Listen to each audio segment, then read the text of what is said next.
Puedo hacer una precisión Yo, por una consulta que me hacen acá en Guaraní.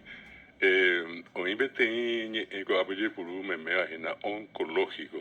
Oncológico ni cojina va a ser oye tegra cáncer.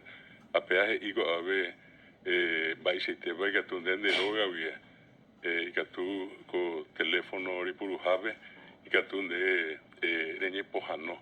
Que tú hoy te pojano jara y que tú estás en el de droga bien a están de por terapia telemedicina a pe oncológico ya ella ve pe agina pe cáncer ya ven va a ser y tejena pensamos ya con anga hoy me va a jugar telemedicina desde droga ve a mi boja no jarabe hospital bien pe antes vamos a usar de oncológico es una cáncer taja es cáncer una aclaración porque acá me decían que es oncológico. Para nosotros es una palabra tan común, seguramente, para mucha gente no le llega la expresión común de cáncer. lo que la telemedicina hace en Bojara es explicarle que puede ir al centro de salud de su comunidad y desde el centro de salud se hacen las consultas y la medicación viene hasta el centro de salud si está empadronado. A veces se dedica a tu niño, pues ya centro de salud, unidad de salud familiar, y ande que puede a pedir a cura y también va a ser tema, oye, llegar a cotan de